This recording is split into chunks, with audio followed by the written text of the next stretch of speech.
نے صحیح کہا ہے. وَيُصَدِّقُهُ. پھر انہوں نے پوچھا فَأَخْبِرْنِي عَنِ الْإِيمَانِ کہ مجھے ایمان کے بارے میں بتلائیے کہ ایمان کی حقیقت کیا ہے، اس کے اجزاء کیا ہیں. فرمایا ان تؤمن باللہ وملائکتہ وکتبہ ورسلہ والیوم الآخر وتؤمن بالقدر خیرہ وشرہ.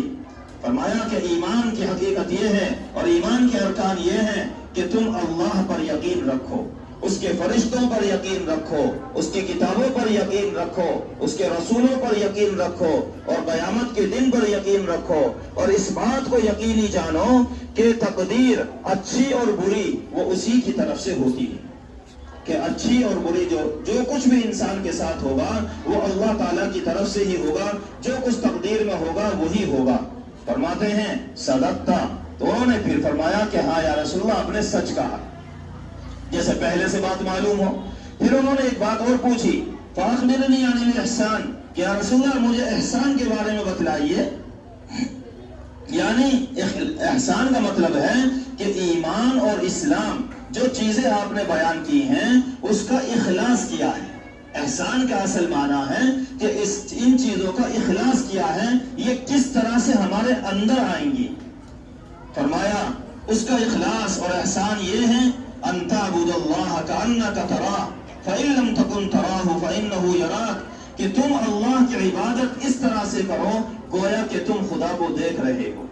جب یہ بات پیدا ہوگی تو احسان کامل تمہارے اندر آئے گا، اخلاص کامل تمہارے اندر آئے گا. فَإِن لَمْ تَكُنْ تَرَاهُ اور اگر یہ حقیقت تمہارے اندر نہ آ سکے اور یہ حالت پیدا نہ ہو سکے کہ ہم اللہ تعالیٰ کو پروردگار کو اپنے عبادت کے وقت دیکھ رہے ہیں، تو کم سے کم دوسرا درجہ اخلاص کا احسان کا وہ یہ ہے فَإِنَّهُ يَرَاكَ کہ جب تم عبادت کر رہے ہو تو یہ سمجھو کہ خدا تمہیں دیکھ رہا ہے.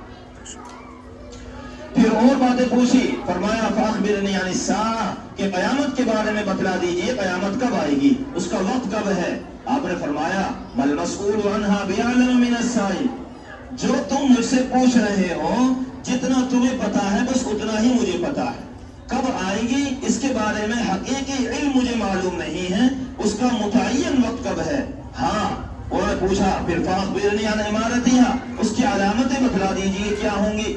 آپ نے فرمایا اس کی خاص علامت یہ ہے ان تلد الامۃ ربتہا کہ باندھی جنے گی اپنی آقا کو، اپنی مالکن کو.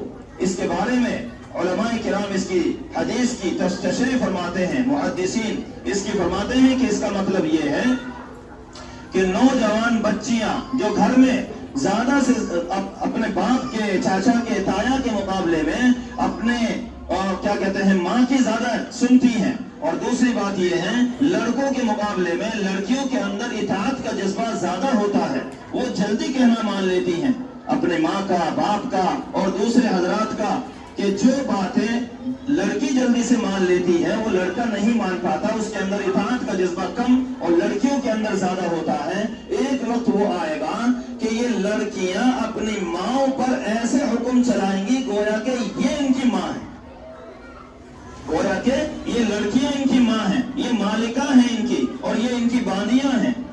آج وہی وقت سامنے آ رہا ہے. اور دوسری علامت آپ نے یہ بتلائی وَأَن تَرَى الْحُفَاةَ الْعُرَاةَ الْعَالَةَ کہ تم دیکھو گے کہ ننگے پیر، ننگے بدن، ننگے سر، پراگندہ بال، اس طرح کے جو نچلے درجے کے لوگ جن کو کوئی پوچھتا نہیں تھا ان کے پاس مال و دولت کی فراوانی ہو جائے گی اور وہ عمارتوں کے بنانے میں ایک دوسرے پر تفاخر کریں گے. تجھ سے اونچا میرا مکان، مجھ سے اونچا آپ کیسے بنا سکتے ہو.